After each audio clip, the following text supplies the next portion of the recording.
Hi, everyone. Welcome to the Winter Food Systems Seminar. We're really excited to continue exploring the overall topic of food rescue innovations. And for today, we're very, very thrilled to welcome Maddie Rotman, who's the head of sustainability at Imperfect Foods. So Maddie, please take it away. Yeah, thank you so much for having me, everyone. So I'm Maddie, head of sustainability at Imperfect, and this is a really funny format for me. So I'm obviously not in school right now, and I'm not used to this like virtual school thing. So I hope that this can be like fun and engaging in a way that I know you're all at home or in dorms, but I hope that you will have fun with this conversation. And I'll actually keep chat available to me. Well, I'll try to see it. So if you guys want to throw questions in, I'll try to answer them and I'll read them out loud for accessibility for everyone who may be watching or maybe doesn't have chat. But let's like keep this really open and engaged, because I don't know where you guys are at in your sort of education or learning. And I'm going to try to make this as elevated, but also open and accessible as possible, because everyone's got their own interests and I want to make sure that I'm hitting all of the questions you guys might be having. So let's talk about Imperfect, and I'll just give you a bit about the bigger sector and about food waste as a whole. So let's talk about what is food waste and why should we even care about it? What's Imperfect Foods and how does this work? And then what does it mean to really raise the bar for the whole food system? So let's get into it. So food waste. Let's talk about what's in our landfills. So I think when we talk about food waste or we think about food waste, we think of sort of the end. And the end is our landfill. Today in the US, about 21 to 25% of landfills are actually made up of food themselves. And how long does it actually take for a head of lettuce to decompose in a landfill? It's always shocking to me that it's 25 years. It'll decompose a lot faster in a compost situation, or sort of even if you threw it in your backyard. But the way that landfills are set up and the ways they sort of decompose or decompress, it takes 25 years for something as natural as a head of lettuce to decompose. And landfills as a total are actually about 18% of our US annual emissions. And that it makes up about 11 trillion gallons of water, which is actually the size of Florida. If we had a pool 1 foot deep in Florida, that's 11 trillion gallons of water. So I think that should really clarify that food waste is a really big problem. And in the US, about 35% of food that's grown isn't consumed, which is about $400 billion worth of food each year that goes to waste. And as we sort of just talked about, it's the single largest component of space in US landfills. And that's massively a problem. So what is food waste? I've sort of said it happens and there's a lot of it, but it's actually about 80 million tons of food that farmers, ranchers, producers grow and then we don't consume. And so it looks like a large amount of it goes to landfill, as you can see on this graph to the right. But also some of it is not harvested, so it might be left in the field. Some of it gets composted, some of it goes to animal feed, but all of this is 80 million tons of food that's not eaten that we grow, right? So we put all these resources into growing it and it just doesn't get consumed. And so where is this happening? A lot of it, about 40% of food waste is happening in residential homes. So that's why you see a lot of targeted conversation around what can we do at home to limit the amount of food that you're purchasing? How do you make sure you're cooking it in the right order or in time? How do you know what to use everything for? And also, how do we make sure that we are not throwing things out at home that maybe could have another life, whether it's using your freezer, making stocks, all of these ideas that it sounds like you guys have this online forum to talk about and would love to learn what you guys are all doing. It's that residential piece. And then there's farm level. So that's where Imperfect really comes in. And I'll get to that later, but we're thinking a lot about what is this waste happening at the farm or sort of in the farmer's hands that's not getting eaten. There's food service and manufacturing. So you could imagine a salad bar, you can imagine any of these food processors or producers they might have waste on their hands, and then also retailers. So whether it's us, whether it's, your Safeway, your Whole Foods, your Peapod, depending on where you are in the nation, those retailers also have waste. And it's kind of all types of food. So we started just as Imperfect Produce. If you were sort of with us in the OG days from 2015 to 2018, we just sold fruits and veggies as Imperfect Produce. And when we realized how much more food could be saved, we expanded to be Imperfect Foods, and we expanded into more categories than just produce, which this middle visual kind of shows you. So food waste is happening for produce, but also dairy and eggs and dry goods and prepared foods and a lot of other things as well. And why is this happening, right? It's excess, right? It's surplus. It's food that doesn't have a place to go. It's also being left in the field, like we talked about, not being harvested. Some of it's spoiling, some of it's date label concerns, and some of it's just these byproducts, or sort of excesses. And so it's not one silver bullet, as we like to think, of how to solve this. It sort of requires a multitude of solutions and a multitude of partnerships across different industries and across different touch points in the food system. It would be really easy if we said this is all happening at home, or it was all happening at the farm, or it'd be really easy if we said, you know what, it's always grapes. Like if grapes were the problem, we could solve it, but it's not. It's all different categories and it's all different reasons.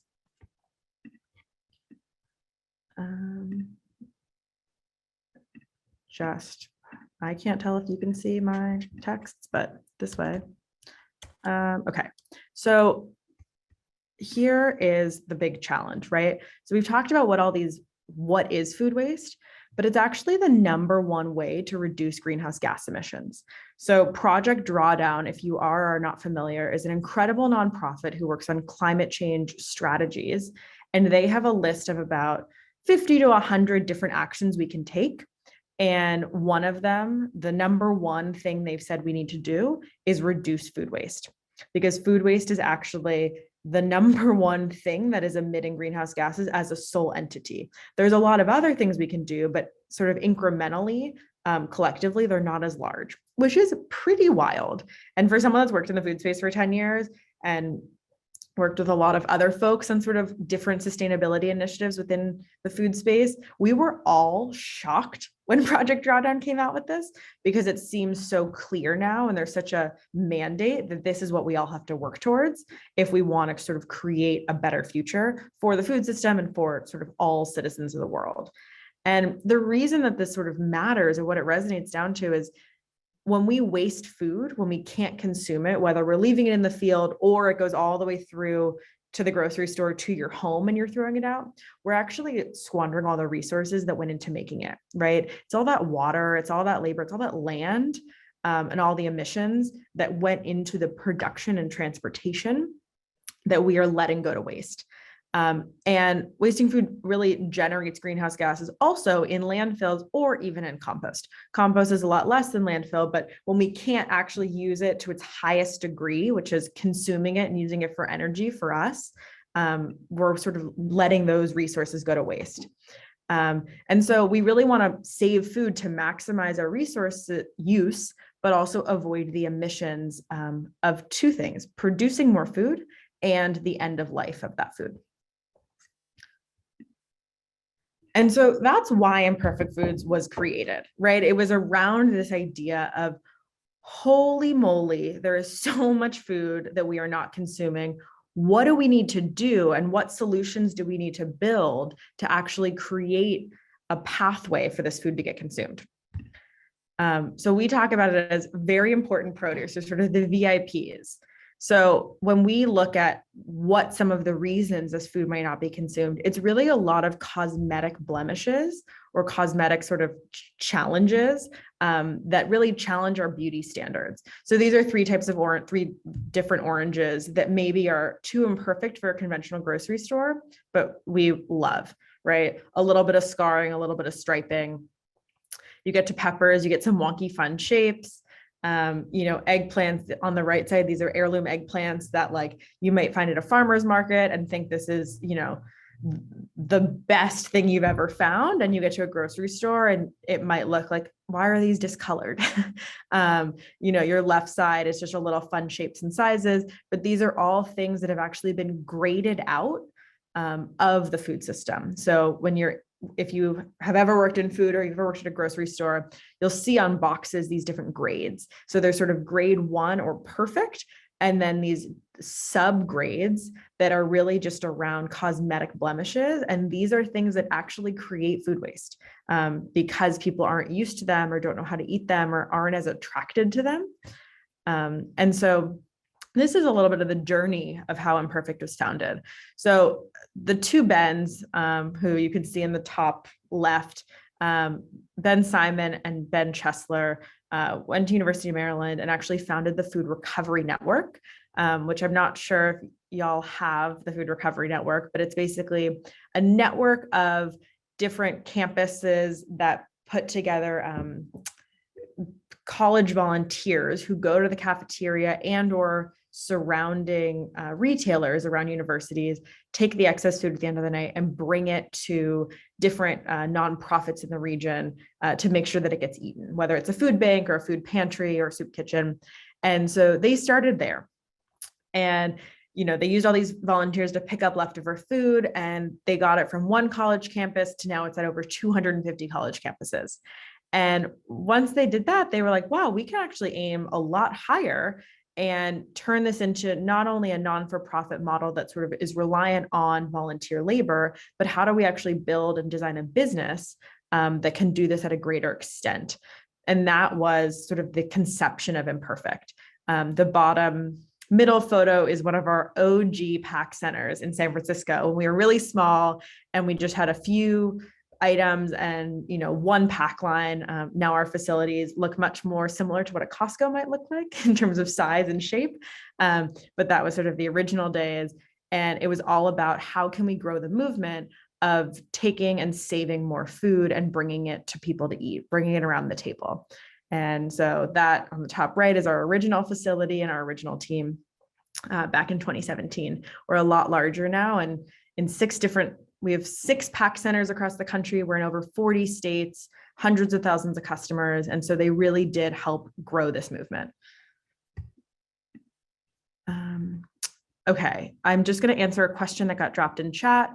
So are Imperfect Foods also donated to those in needs, food bank shelters, only to those people who sign up and receive these Imperfect Foods packages? ? So great question. So Imperfect Foods is a for-profit business that's direct to consumer. So we deliver direct to customers' homes, and they go on every week. And I'm sorry I didn't start with this. I shouldn't have assumed. So we're an online website where folks go on and do their weekly grocery shopping, and we deliver direct to you. So instead of going to your conventional grocery store, maybe on your corner, or maybe instead of going to whatever website you do to shop, consumers will go on and shop with us. What we do is that we also, each of our fulfillment centers is partnered with a series of nonprofits in the region. So our closest one to you all is our Portland, Oregon, it's actually in Clackamas facility. And that facility brings in all the food and serves most of the Pacific Northwest. And we have about 32 nonprofits that we work with in that region that we do donate food to. Collectively, as nationwide, last year we donated over 6.5 million pounds of food. So we work really hard to partner with nonprofits who are really experts at food access in our backyards, so that there's true food security. So we work with them who are able to feed folks week over week so that there's consistent food on their table. But so to answer your question, we work really closely with nonprofits to make sure that we're working on food security, but our core business, which is a direct to consumer grocery shopping model, is for paying customers who are looking to do grocery shopping that's a little quirkier, a little funnier, a little odd shaped, but just as nutritious and delicious. So hopefully that answers your question, Vanessa. So here's a little visual of how this works. So we start at the farm. And our growers pick and, all the food that they have. And what we do is we take their blemished, their scarred, their surplus, their tiny, their excess product, and rather than leaving it in the field or maybe leaving it behind or composting it right there, they sell it to us. And so right there is where we step in, and we work with over 250 farms that tell us every week what they have available. And then we put that up for sale for our customers. So then we don't really use a tractor. We use a lot of 53-foot trucks, but it'll go from the farm to all of our facilities, where we will pack the customer's orders, which you can sort of see by this cute little visual of an Imperfect Foods pack center. And our pack centers then pack all of our customers' orders, and then we put them out on the road. So then they go on a truck to your home. So it's pretty simple in terms of we get it direct from the farms, it goes to our facility, and then it goes to our customers. The things that are really special and different along the way is that we work really hard to source product that wouldn't necessarily be consumed by conventional grocers, as we've talked about. We work really hard at our facilities to make sure that we're doing everything at a higher bar that's really going to make sure that our food system can continue to exist. So we're trying to reduce all of the waste in our facilities. I'm actually sitting in our Los Angeles facility today. I was touring with our composters and our recycling folks this morning. So we're working really hard to make sure that we're using all of our resources responsibly, even if you can't see it, right? Sort of behind the scenes, under the hood, our facilities. And we've actually made a commitment to be a net zero carbon operation by 2030. So we take our operations, our warehousing very seriously.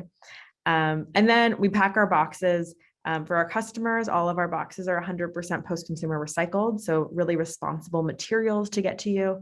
And then our drivers, our trucks go to your house, and we do something pretty special that I'll talk about in a minute, which is our packaging return program, because our drivers will pick up your packaging for you. And then it goes to our customers, right? And we want to help you at home make sure that you're buying food that's, you wouldn't know necessarily, but it might be surplus, it might be excess, but you're actually using those resources really wisely from the farm level. And then we also want to help you on your side, make sure you know what to do. So we have a really fun blog that I hope is inspirational and not cheating for your next assignment, but it's called The Whole Carrot. And we give a lot of tips and tricks for our customers and everyone. You guys should all log on, thewholecarrot.com. And we give you a lot of advice on how to make sure that you're not wasting food at home. So tell me what you think. So question from Jillian: how much of the food you collect gets taken to someone's house versus how much is wasted in your facility? Great question. We try really hard not to waste any food. So I can't give you a number, but I want to say it's the high 90% of our food goes to customers.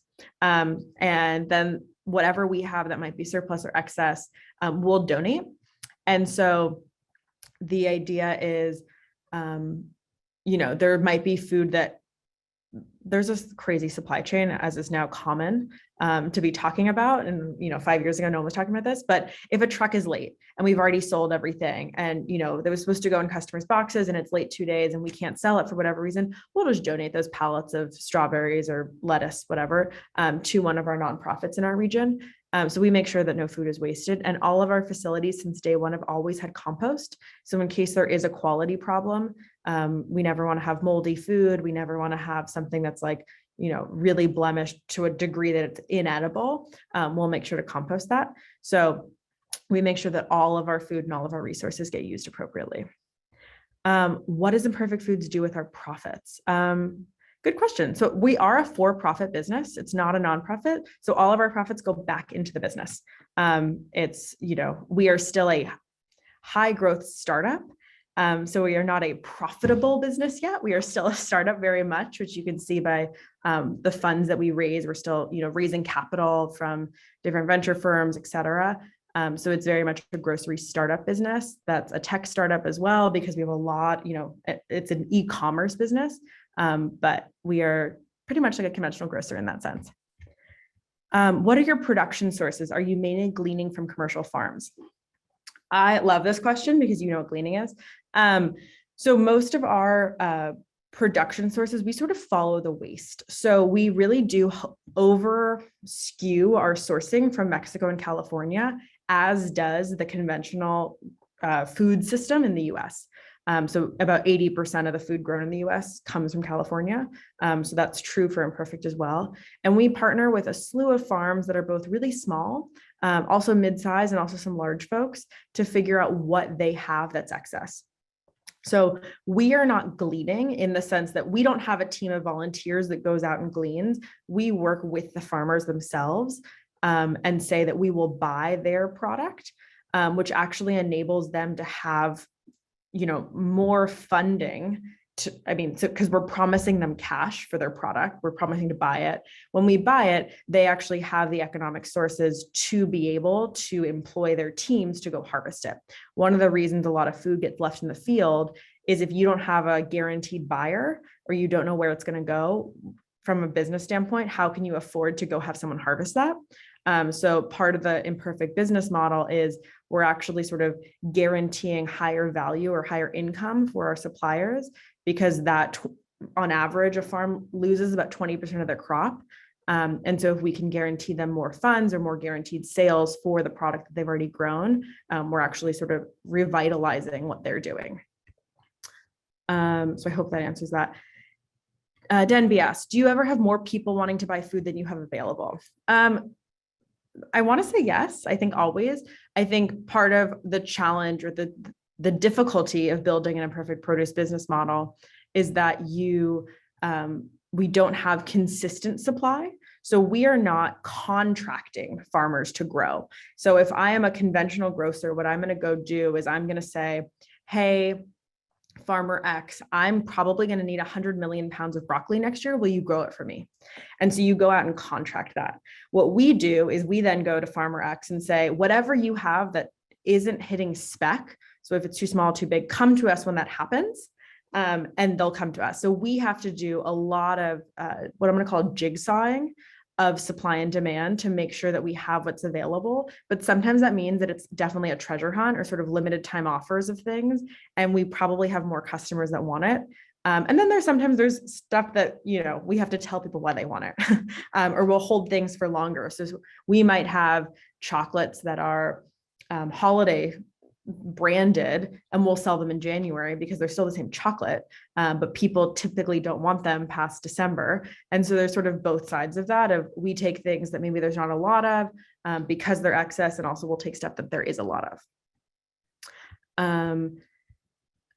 And then Sophie, how is the company impacted by the pandemic? Are you still able to take back packaging, and how has processing changed?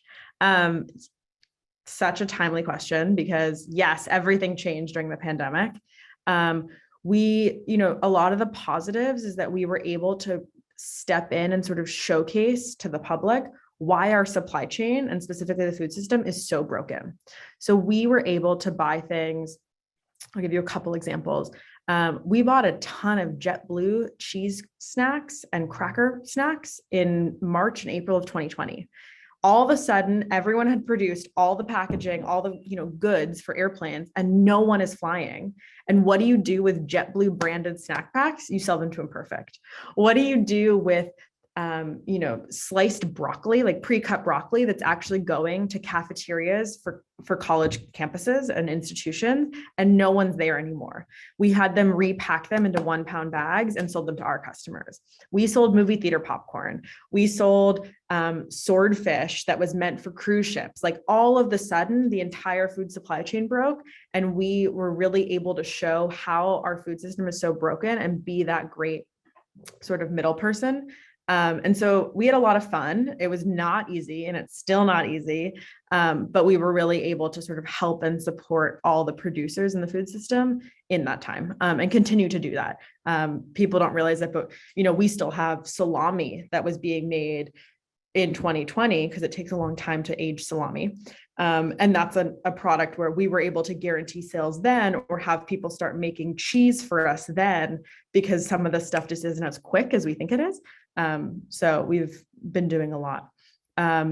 Taking back packaging, we did stop for about 6 months and rebuilt the program to be a lot safer. And we've actually outsourced a lot of the packaging sanitation, which I'll talk about in a second, but we are back at it. We revamped in April of 2021. Nationwide, everyone could give their packaging back. So when food is ordered, is the quantity of food determined by the customer to try and reduce excess, or do foods come in a predetermined sized bag? Question from Hannah. Great question. We do a little bit of both. I'm very excited for you all to talk to Stephen next week. Him and I have talked a lot for Food Shelf. One of the hardest challenges of the food system is really getting really good at forecasting and demand planning. It's a whole business I had no idea when I was in college existed. And now I have the utmost respect for everyone in that industry or sort of in that field. It's really challenging. We do some smart demand planning, and we also work hard to basically know how many customers we're going to have each week. Because we're an online business, it's a little different than just having folks walk into the store. But we do let customers customize their entire order. So when Imperfect started in 2015, it was much more similar to a CSA, where we would just pack you a mystery box based on what was available in the field. And today it's a fully customizable shop. So you can go in and say, I want broccoli, I want potatoes, I want chicken this week. Oh, wait, no, I don't. I want something else. So there's a little bit of, smart forecasting. And as we mentioned earlier, sometimes limited time offers where not everything is available because things will sell out based on what's available in the field. And has Imperfect Foods made any efforts for agricultural workers' rights? Great question. We do a lot with our farmers to make sure that everyone is, treating their workers well. Everything, I'm not going to get into too much detail because it can get us a little off track and pretty nitty gritty, but everything from making sure that they're following certain procedures, treating them well, giving them housing and fair food, depending on where they are and what type of workers they're using. But I will say that we work really closely with our farmers to know what's going on in the field and sort of doing audits. And we do a lot of fair trade products for stuff that's a little farther away to ensure that there's some bodies of regulation. Okay, the great questions coming out. Sorry for freezing on the slide, but David, curious if you ever run into demand issues since your offerings change based on what farmers can offer. Do you find that your customers use your company for consistent purchases, or are they more fun one-off? You just hit at the heart of the challenge of Imperfect.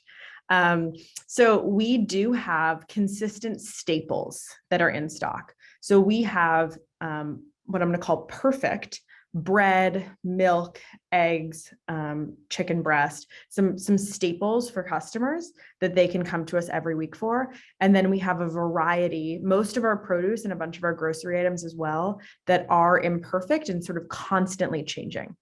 So we are not immune to demand issues, but we really lead with, we're here to save food. And so we're going to have these things that might sell out in 10 minutes or might sell out, a lot quicker, or, hey, we only have 50 this week and 100, much higher than that. But, we maybe only have 10,000 this week, and versus, what true demand might be 1 million units.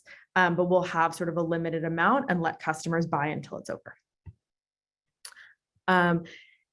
Jordan, have you created a new market for groceries and markets who have previously did not accept blemished foods, and now they see there's a market for them, or are groceries expanding food acceptance parameters?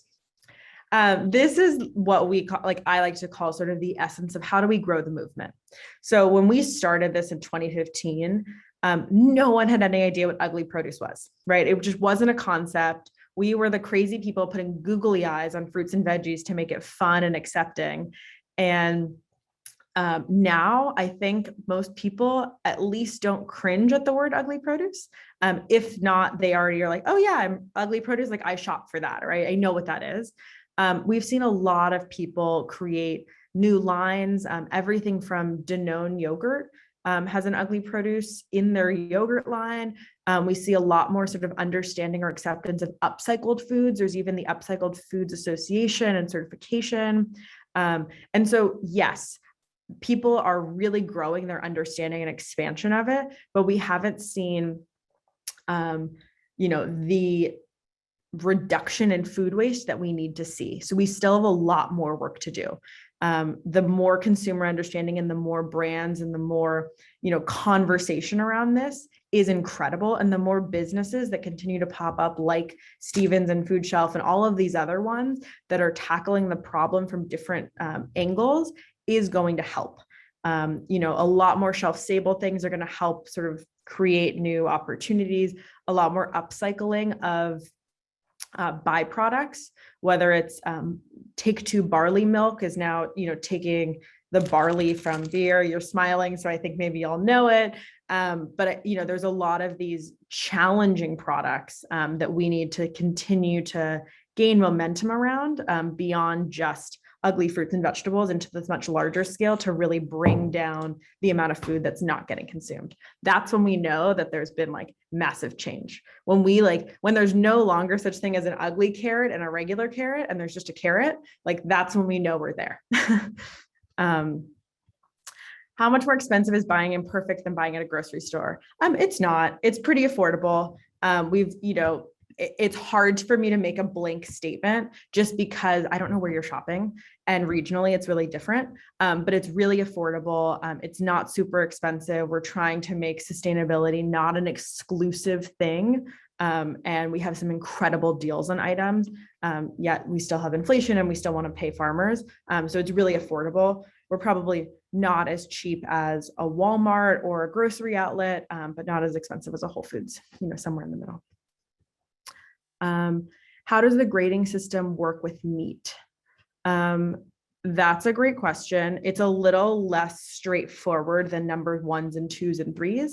It gets into like the type of, it depends on what you're talking about. If you're talking about chicken and there's different GAP certifications, it's about the treatment of the animal, so animal welfare standards. If you're talking about beef, it has to do with the actual type of cattle and what it's fed. So it's a little different, and it's not about like imperfect, perfect, or sort of grading the way it is in produce, where it's very cosmetic. So a little more complicated. How do you manage to have a consistent supply of staple food? I'm going to assume what that question means is like, how do we always have bread or sort of staples? Broccoli. We work with a lot of suppliers. So when it comes to things that are not as easy, broccoli is one example. We'll work with a bunch of different suppliers across the country, the same way anyone is, to make sure that we're always calling everyone and seeing what's available. With certain things like bread or eggs, we'll have contracts with growers or sort of relationships where we know what we're going to be buying, and we work to support folks that are doing really good things in the food system. So an example of that is our eggs are like incredible pasture-raised eggs. We buy sort of smalls or larges depending on sort of what their available sizing is. That's not as desired in the food system, but we always have eggs available, and great pasture-raised. I just want to jump in for 1 second. Maddie, this is awesome. And folks who are putting in questions, these questions are fantastic. I just want to make note that we are, the seminar technically ends at 1:20. Great. We've got about 12 minutes. So I don't know what your slide deck looks like, but just a kind of. Thank you. Okay. I'm going to race through them and we'll hopefully get to some more questions, but I'm glad to at least answer them. And I will try to get them afterwards. Okay. We've talked a lot about our farmers. So here's a few photos of them, from some masked, some unmasked, depending on the time of the year. And so, as we mentioned, sort of the goal of this is to provide some stability and income for them for products that aren't as desirable. I sort of mentioned this, but 3 things. So my role specifically at Imperfect is around how do we build sustainability into our everyday. So 3 sort of pillars: eliminating food waste, which we've talked a lot about, reducing carbon emissions, and then eliminating single-use packaging and waste for our customers and internally. I thought I would just tell you really quickly about sort of one way that this looks. So one of the things we've done is create circularity through our packaging return program. So here's 2 different life cycles of what happens. Silver liners are what we use for any cold chain item. So if you order any dairy, any cheese, any protein, we need to make sure it's really cold. So we'll give you this insulated silver liner, that I'm making the emotion about what it feels like, but it's that sort of, it looks like bubble wrap in the middle, and we'll pack it into a customer's order, we'll deliver it to them, and then we'll actually pick up last week's. So our drivers pick up the packaging from last week. What we do with those silver liners is we put them into special rail cars and send them to special recycling centers where they're broken down into high quality resins and they're made into new materials. You might be asking, like, why wouldn't you just put this in your recycling outside your blue bin? It's made of a specific number 4 LDPE plastic that's not curbside recyclable. And it's very hard to find something insulated that's for delivery that is curbside recyclable. So what we do is take back the hard to recycle plastics. The gel packs that we use, we actually deliver them to customers, pick them up, and then we get them sanitized and we refreeze them and reuse them, which is pretty incredible. So this is just one way that we're continually trying to reduce waste in the grocery space on the food side, as we've talked a lot about, but then also in these other ways. And we've actually, this is an old slide, we've saved over 3.5 million pounds of packaging, which is pretty crazy. And that was just in 2021.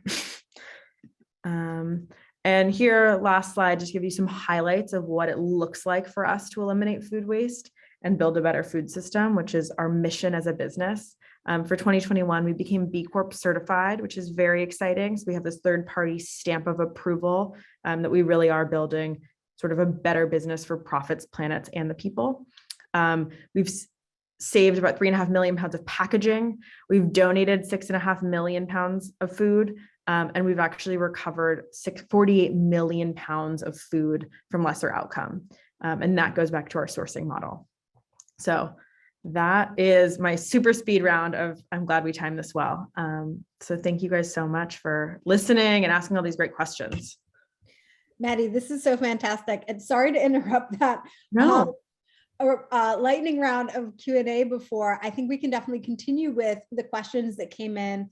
And if it's easier for you, Maddie, we can have Bridget kind of monitor the questions and read those out loud so that they're kind of, we can get to as many questions as possible. Sure. Thanks, Bridget. Yeah, sorry, I'll just need a moment to catch up on where we left off. So many new questions are coming Maddie, in. We can have you in for a whole other seminar. We absolutely could. Okay, I'm sorry. Okay, I see a question here from Leah. Is more food being wasted on the production level or the consumer level, and how does that impact contributing to most of the methane? A great resource for y'all, because this is super speed round, REFED, REFED, is an incredible nonprofit that does all of this research in the US about food waste. So they have some great visuals and graphics as well. About 40% of the amount of food wasted in the US is at the consumer level. So the largest portion is the customer side, which is why we have tips and tricks on that side. But still, we're talking 30 billion pounds at the farm level. So it's everywhere. If you were to group it into one, most of it's at the customer, sort of in your fridge level. But there's a lot of work to do on all sides. Awesome. And then I see a hand from Tiana. Yeah, I think I just raised my hand though, so feel free to attend to the other questions in the chat that came first, and then I can speak up afterwards. Go for it. You're here. Okay, I'm just curious. So I'm in Seattle, where UW is, and I have worked in the food sector for a while, and farming, working in the local food system, and also working in grocery. And I'm just like, so I was the one who asked the question about gleaning, because in my farming practice and in the grocery practice just have like helped to close a lot of loops around like where that imperfect food goes. I'm curious if you have like an education model as part of Imperfect that either like goes to educate grocery workers, our farm workers specifically, that like highlights the issue of food waste, because in my experience, like this is still a really new topic in the food system as much as it's such a big problem. So is that a part of your mission at all? That's so great. It's, we don't have an entire arm around education. I will say that our marketing team spends a lot of time on the educational piece as opposed to what other businesses marketing teams look like, which is why we have such a robust blog about the whole carrot. And we even have an old podcast that was for consumers. And we do our supply team and our purchasing team, who are pretty incredible, do a lot of work with farmers and producers to get them to understand, because you can imagine us coming into this field, no one really understood what we were trying to do. And so while we don't have a sort of formalized educational piece, I would say that it's sort of part of our core of growing the movement, which is one of our values as a business, is around this education. So a lot more work to do, but I'm glad you're sort of realizing this is a new topic and we have a lot more to do. Cool. Thank you, Maddie. Yeah.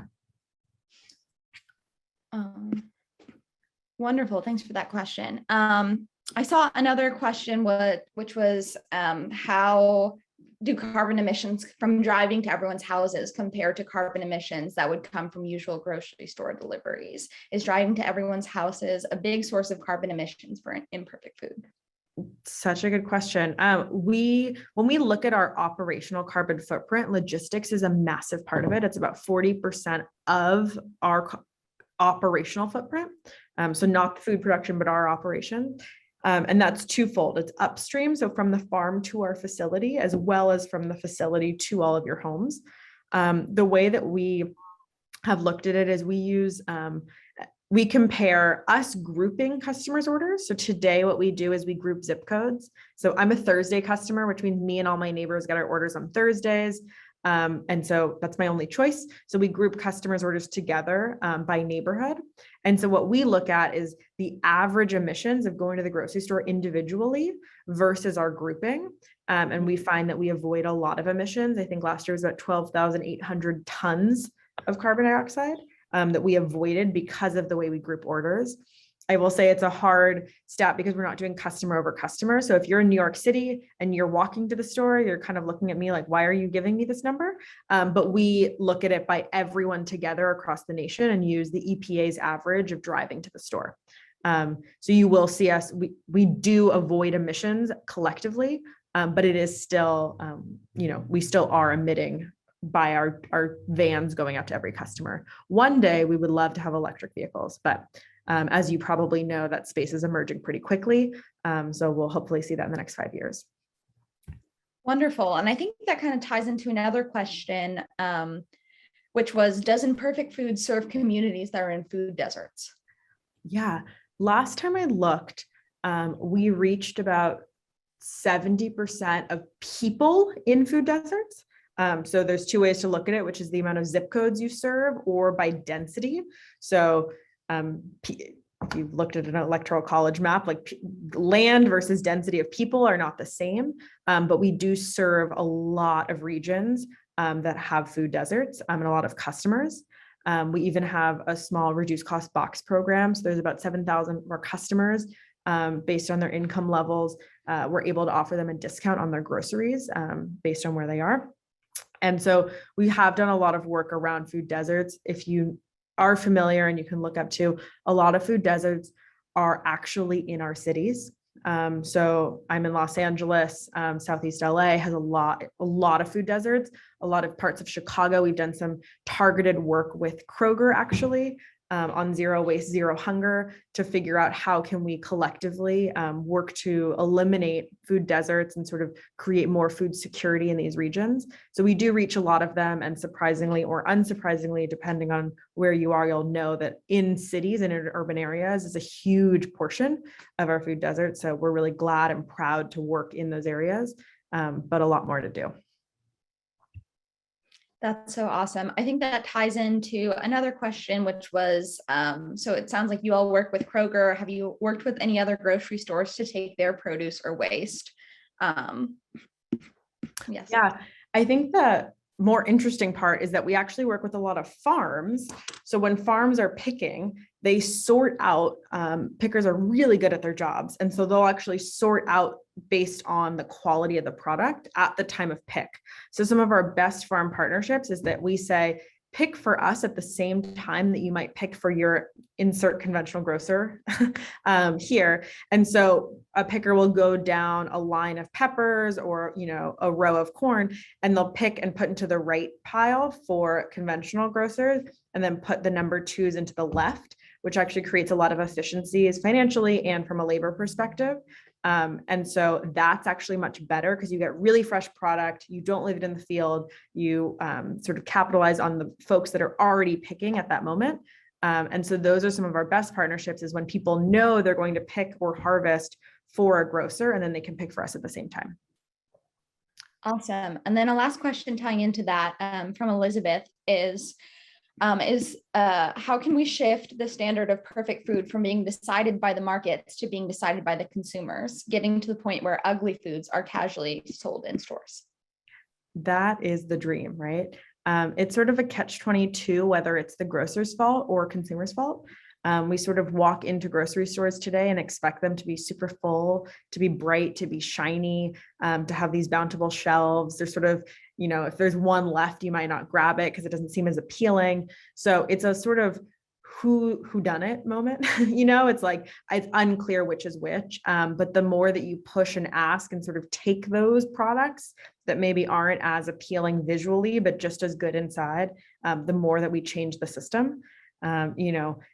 If you go to a farmer's market, if you're lucky enough to be near one, you're sort of used to, and you see the face behind who grew it, or someone that works at the farm right there, and you don't think as much about it. But when you walk into those bright, shiny grocery stores, you're expecting a little more. So keep asking, keep pushing, keep buying the imperfects, and it sort of will change. We just have to get excited by it, right? Get excited by your giant carrots, get excited by your blemished, almonds. And so that's what we're going for. I don't want them to be two different things anymore. Awesome. Thank you so much. And I know I didn't get to quite all of the questions, but I will be sending Maddie some key points from reflections that I'm grading. So please, if you didn't get your question answered, bring it up in the reflections, and I will try and pass those along to Maddie as well. Thank you so much, everyone. Excellent. Well, we are just at the end of the seminar, so we're going to give Maddie a round of Zoom applause, whatever you've got over there in the Zoom world. Maddie, we can't thank you enough for your time. It's been so fascinating and also inspirational to learn from you about the evolution of Imperfect Foods to where the business is at today, and also to learn about a really key point in the food system where food loss happens. So we're really grateful for all of your insights, and this is a great lead up to our next seminar the following week with Stephen Kalb of Shelf Engine, who's going to talk about forecasting at the retail level and the work that they're doing to help larger grocery store chains kind of manage and predict and really prevent food loss and waste from happening at that level. So many thanks again. And as Bridget mentioned, we will follow up with remarks from students from their reflections so that you can see how your talk has impacted their thinking about the subject. Awesome. Thanks, everyone. I'm excited for you to talk to Stephen. What he's done is incredible. Excellent. Wonderful. We'll look forward to it. Happy Friday. And if there are folks who do have questions, feel free to hang on. Bridget and I will stay back and answer any questions. And in the meantime, I will stop recording.